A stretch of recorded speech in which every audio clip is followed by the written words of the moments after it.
Assalamualaikum warahmatullahi wabarakatuh. Saya Delia Rizky dengan NPM 211304174.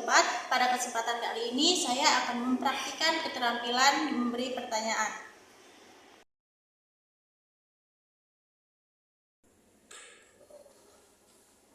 Assalamualaikum warahmatullahi wabarakatuh semuanya. Waalaikumsalam warahmatullahi wabarakatuh. Selamat pagi, salam sejahtera untuk kita semua. Pagi Ibu. Apa kabar anak-anakku dari kelas 12 IPS 1 hari ini? Alhamdulillah baik Ibu. Masya Allah, saya senang sekali ya hari ini melihat anak-anak dari kelas 12 IPS 1 begitu semangat, terlihat dari ekspresinya, juga terlihat dari cara kalian menjawab salam saya tadi menunjukkan antusiasme yang tinggi untuk belajar hari ini. Dan semangat itu memang penting ya, teman-teman sekalian, untuk ditanamkan sebelum kita melakukan sesuatu, termasuk belajar. Jadi untuk hari ini tolong disiapkan pikiran serta hatinya untuk menerima materi yang akan sama-sama kita pelajari pada hari ini, karena materi yang akan kita pelajari cukup kompleks namun menyenangkan ya. Jadi mari kita fokuskan niat kita dan persiapan hati kita untuk belajar pada hari ini. Baik, seperti biasa ya, teman-teman ibu sekalian, sebelum kita memulai pembelajaran pada pagi hari ini, mohon disiapkan untuk ketua kelas. Kita berdoa bersama. Siapa ketua kelasnya? Baik, silakan ya, Ustaz.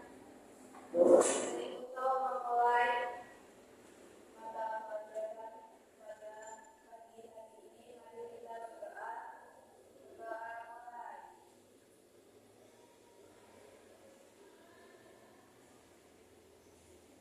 Doa selesai. Baik, terima kasih kepada ketua kelas Kalista yang sudah mengucapkan temannya untuk berdoa. Setelah kita berdoa berarti kita sudah mempersiapkan jiwa kita untuk belajar ya. Jadi mulai detik ini, mulai sekarang disiapkan, jangan ada yang ribut, jangan ada yang ngobrol, kita sama-sama fokus untuk belajar hari ini. Sebelum itu, seperti biasa kita mengenal lagu Indonesia Raya terlebih dahulu ya, karena ini kita mengawali pelajaran. Hari ini yang bertugas menjadi DJ siapa? Chandria. Chandria, Bu. Oh, Chandria. Silakan Chandria. Oh, Chandria lagi sakit kaki. Oke. Tina Bu. Ayo, siapa yang bersedia dapat nilai plus ya, karena apapun kegiatan yang kalian lakukan di kelas ini saya beri nilai. Ini untuk menunjukkan nasionalitas kita sebagai seorang siswa. Ayo.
sudah menanamkan nilai religius dengan berdoa bersama-sama tadi, juga menanamkan nilai nasionalisme dengan menyanyikan lagu Indonesia Raya.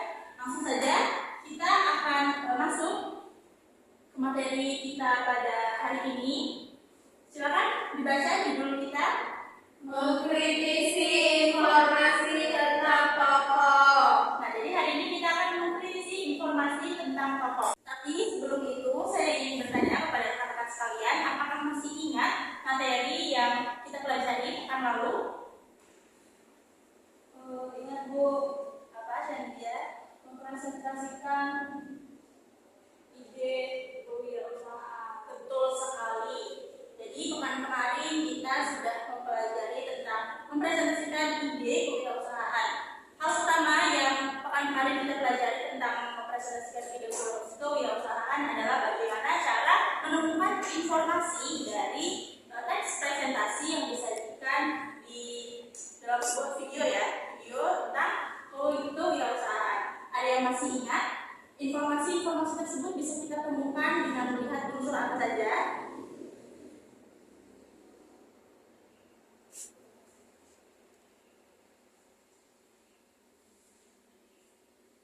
Ayo, ada yang masih ingat?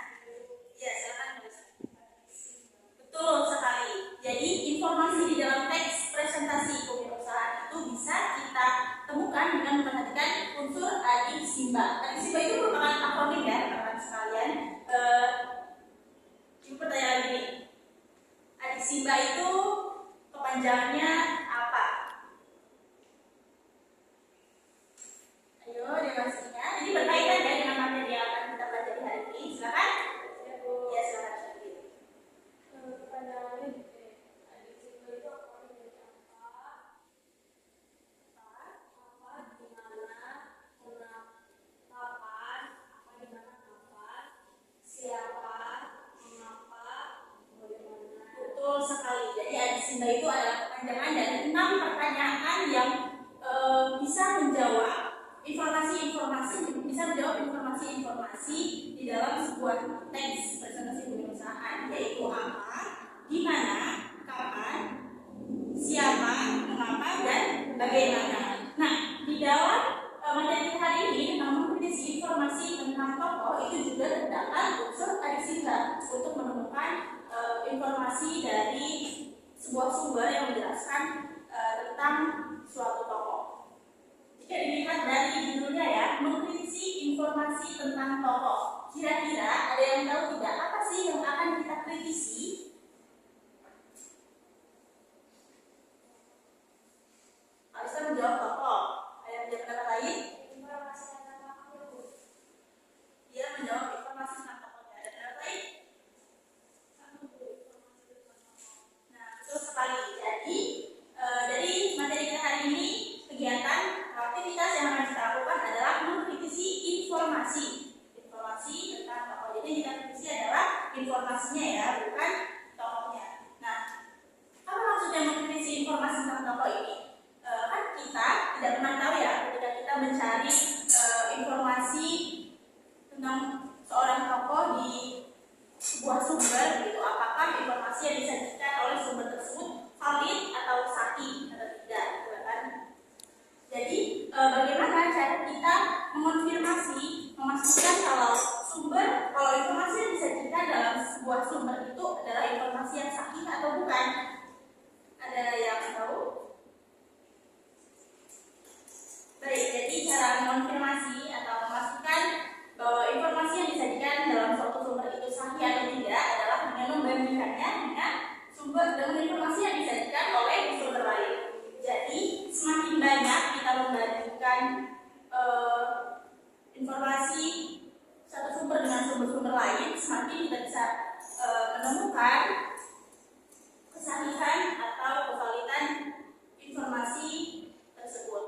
tentang tokoh. Lalu yang kedua, kita akan menemukan informasi dalam infografis dengan teknik membaca cepat.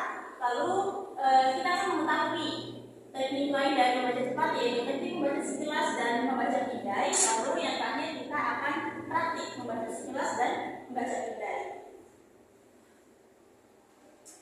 Yang pertama, mencermati informasi tentang tokoh. Ada yang bisa bantu saya bacakan? Informasi tertulis dapat disajikan dalam berbagai bentuk seperti poster, pamflet, brosur, dan infografik. Informasi tersebut dapat dibaca secara cepat karena memuat informasi ringkas. Sebuah infografik mengandung informasi yang bermanfaat dan dapat dibaca secara cepat. Baik, terima kasih Kalista sudah membantu saya membacakan tentang mencermati informasi tentang tokoh. Jadi, informasi itu bisa disajikan dalam dua cara. Yang pertama secara lisan, lalu secara tertulis. Tapi biasanya informasi lengkap itu disajikan secara dengan tulisan. Gitu. Nah, kesempatan kali ini kita akan fokus membahas informasi yang disajikan secara tertulis di dalam infografik. Jadi, selanjutnya menemukan informasi dalam infografis dengan membaca cepat. Yang bisa bantu saya membaca lagi?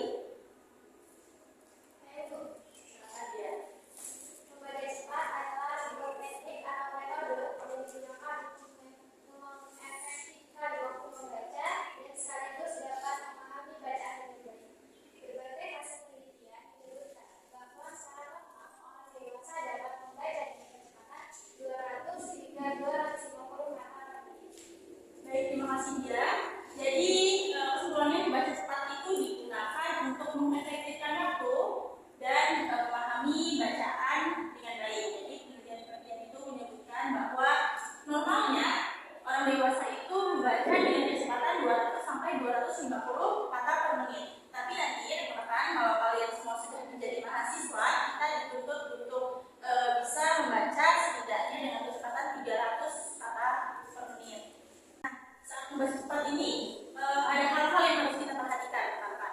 Jadi ketika membaca cepat, kita tidak mengucapkan apa yang kita baca dengan mulut. Jadi kita membaca teks itu di dalam hati saja. Kita tidak mengucapkan apa yang kita baca menggunakan mulut, tetapi hanya disimpan di kepala. Nah, sebaliknya, jika kita mengucapkan apa yang kita baca, itu tekniknya atau prosesnya disebut dengan subvokalisasi. Nah, saya akan ceritakan sedikit tentang subvokalisasi. Di sini ada subvokalisasi versus tanpa subvokalisasi. Jadi untuk membaca dengan subvokalisasi atau mengucapkan itu biasanya disebut dengan membaca nyari. Kalau membaca tanpa subvokalisasi itu disebut dengan membaca senyap. Jadi prosesnya seperti yang bisa teman-teman lihat di depan. Membaca nyari atau membaca dengan subvokalisasi itu prosesnya diawali dari penglihatan atau membaca. Setelah dibaca, kita ujarkan apa yang kita baca. Nah, setelah mengujarkan, kita baru bisa memproses makna dari kata atau kalimat yang kita baca.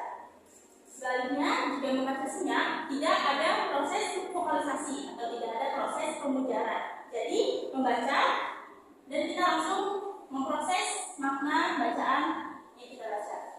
Nah, dari sini mungkin timbul pertanyaannya, apakah kita bisa dengan cepat memahami makna bacaan yang kita baca, sedangkan kita hanya memiliki sedikit waktu ya untuk membaca. Karena membaca cepat itu seolah-olah kita tidak memiliki banyak waktu untuk memahami apa yang kita baca. Nah, jawabannya memungkinkan. Caranya adalah dengan melatih diri untuk memahami bacaan itu per kata atau per kelompok kata. Jadi bukan hanya per kata saja, karena sebuah makna itu lebih mudah ditemukan, lebih mudah dipahami ketika kata itu sudah terkonstruk menjadi kelompok kata atau kalimat. Nah, membaca sekilas dan membaca pindai ini adalah teknik turunan dari membaca cepat. Jadi membaca cepat itu ada dua tekniknya, yaitu membaca sekilas atau skimming dan membaca pindai atau scanning. Membaca sekilas mengetahui garis besar isi sebuah tulisan. Jadi ketika kita ingin mengetahui garis besar atau topik utama dari suatu bacaan, kita bisa menggunakan teknik membaca sekilas, membaca seluruhnya, tetapi tidak semuanya dipahami. Kita hanya mencari informasi-informasi yang sering disebut atau informasi yang berkaitan dengan, biasanya kalau dibaca itu ada judul ya, yang berkaitan dengan judulnya. Nah, yang harus dilakukan pembaca ketika membaca sekilas, yang pertama adalah memahami topik tulisan melalui judul. Ini bisa jadi hanya dengan membaca judulnya saja kita sudah bisa menerawang untuk memperkirakan kira-kira teks ini akan berisi informasi tentang apa. Lalu yang kedua, membaca teks tulisan atau paragraf awal tulisan yang memuat informasi ajak simba, apa, di mana, kapan, siapa, mengapa, dan sebagainya. Selanjutnya penggunaan teknik membaca sekilas atau skimming. Ada yang bisa bantu bacakan kegunaannya apa saja? Silakan Kristina. Guna teknik membaca sekilas atau skimming, yang pertama mengenali topik bacaan, yang kedua mengetahui pendapat topik seseorang, yang ketiga memperoleh informasi penting yang dibutuhkan, yang keempat memahami organisasi penulisan seperti sistematika dan alur, dan yang kelima menyediakan kembali ingatan tentang apa yang akan dibaca. Baik, terima kasih Tina. Bagus sekali. Jadi kegunaan teknik membaca sekilas yang pertama, mengenali topik bacaan. Ini seperti yang sudah saya jelaskan tadi ya. Kita bisa menemukan topik utama dari suatu bacaan dengan membaca sekilas, jadi tidak perlu dipahami keseluruhan bacaannya. Lalu yang kedua, mengetahui pendapat atau opini seseorang. Ini biasanya kalau di dalam novel-novel itu kan ada komentar atau pendapat dari penulis lain atau pembaca tentang novel tersebut. Nah, itu biasanya tidak kita baca secara khusus ya, tapi kita baca secara sekilas saja. Lalu memperoleh informasi penting yang dibutuhkan.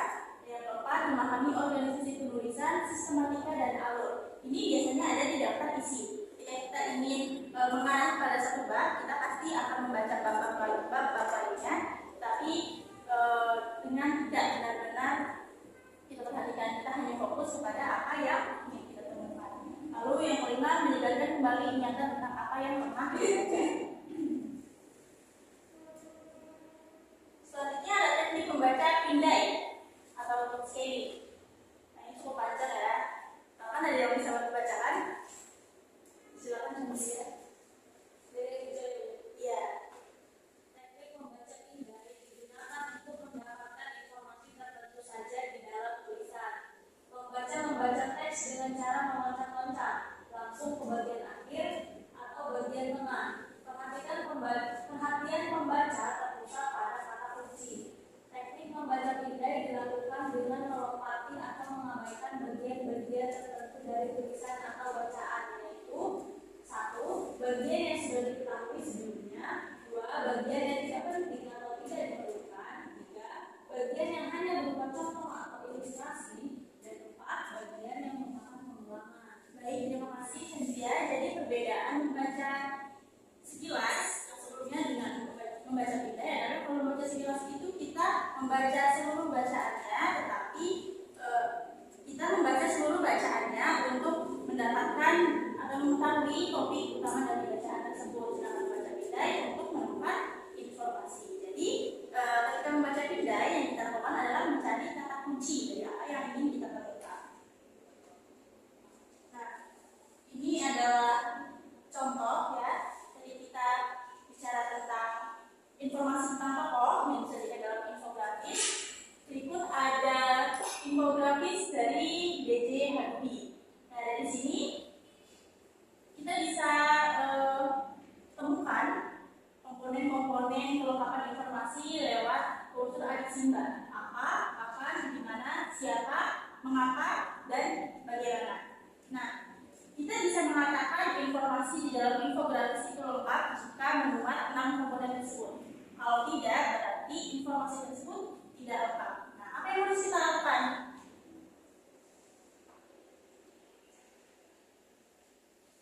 Seperti yang saya katakan di awal tadi, ini adalah salah satu cara mengkritisi sajian informasi yang disajikan oleh sebuah sumber. Jika di satu sumber informasi yang disajikan kita tidak lengkap, yang harus kita lakukan adalah mencari informasi dari sumber yang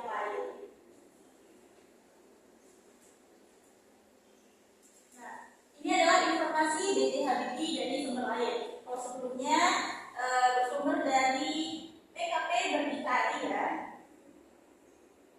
Informasi yang kedua bersumber dari Wikipedia. Nah di sini disajikan lebih lengkap lagi informasi tentang B.J. Habibie.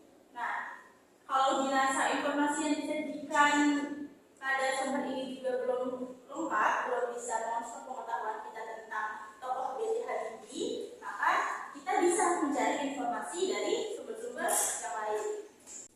Baik, rekan-rekan sekalian, hari ini kita sudah belajar tentang mengkritisi informasi dari tokoh.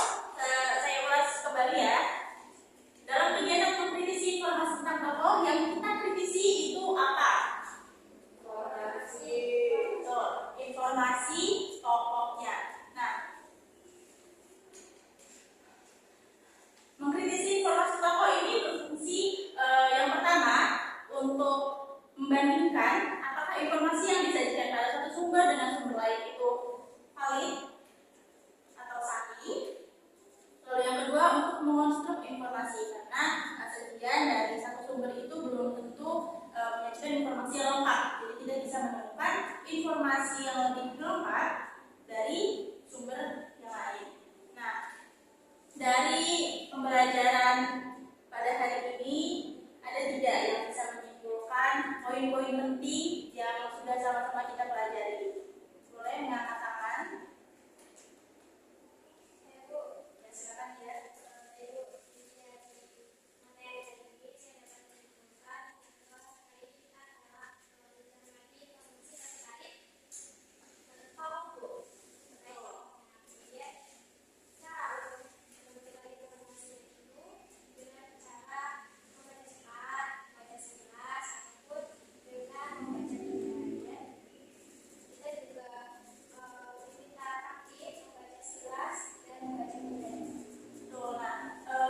Praktiknya kita akan lakukan sekarang ya. Jadi dari 2 informasi tentang B.J. Habibie, baik yang disajikan dalam bentuk infografis maupun informasi yang disajikan lewat web, saya minta kalian untuk menemukan perbedaan dari 2 informasi tersebut dengan memperhatikan unsurnya ya, ada siapa, apa, kapan, di mana, siapa, mengapa, dan bagaimana. Apakah di sumber pertama sudah memuat dan sudah menjawab 6 unsur tersebut, begitupun dengan sumber yang kedua. Siap ya? Baik, keluarkan buku dan penanya. Mulai kerjakan tugasnya, saya beri waktu 5 menit.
bersemangat sekali mengikuti pembelajaran bahasa Indonesia pada hari ini. Semoga apa yang sudah sama-sama kita pelajari bisa tersimpan tidak hanya di pikiran, tapi juga di hati. Karena kalau sudah tersimpan di hati itu hilangnya lebih sulit, itu tidak enak.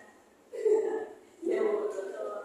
Baik, biasa ya sebelum kita mengakhiri pembelajaran pada hari ini, silakan untuk ketua kelas kita berdoa.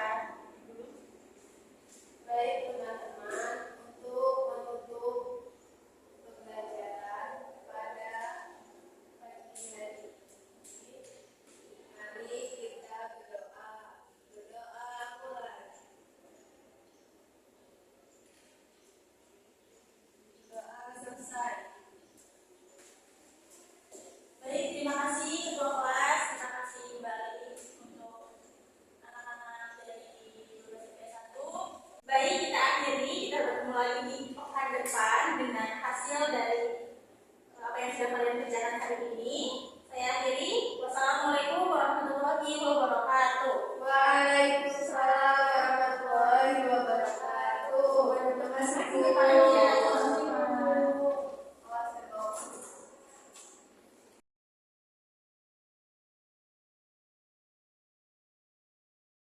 Assalamualaikum warahmatullahi wabarakatuh. Saya Chandra Laya Putri dengan NPM 211304176 di sini sebagai observer tulisan dari saudari Adelia Rizky akan memberi masukan terkait praktik pembelajaran IPA yang dilakukan sesuai dengan panduan observasi ke-7 keterampilan mengajar bertanya. Yang pertama, pada komponen keterampilan dasar mengajar bertanya tingkat dasar, saudari Adelia selaku guru sudah menggunakan pertanyaan secara jelas dan singkat, sudah memberikan acuan, sudah memindahkan giliran antar siswa, sudah memberikan waktu bagi siswa untuk berpikir dan memberikan siswa kesempatan untuk mengemukakan pendapat, memberikan tuntunan kepada siswa untuk menjawab pertanyaan, memusatkan perhatian siswa dan melakukan penyebaran pertanyaan sehingga semua siswa mendapat giliran menjawab yang sama. Kedua, pada keterampilan dasar mengajar bertanya tingkat lanjut, saudari Adelia selaku guru sudah melakukan perubahan tuntunan tingkat kognisi dalam menjawab pertanyaan, dimulai dari pertanyaan yang mudah dan sederhana ke pertanyaan yang kompleks. Guru juga sudah melakukan pengaturan urutan pertanyaan, menggunakan pertanyaan pelacak dan meningkatkan terjadinya interaksi. Ketiga, pada komponen negatif yang perlu dihindari, guru sudah menghindari pengulangan pertanyaan sendiri atau mengulangi jawaban pembelajar. Guru juga sudah menghindari menjawab pertanyaan sendiri, menunjuk sebelum bertanya, mengajukan pertanyaan yang mengundang jawaban serempak dan mengajukan pertanyaan ganda. Sekian dari saya. Semoga bermanfaat. Terima kasih. Wassalamualaikum warahmatullahi wabarakatuh. Waalaikumsalam warahmatullahi wabarakatuh.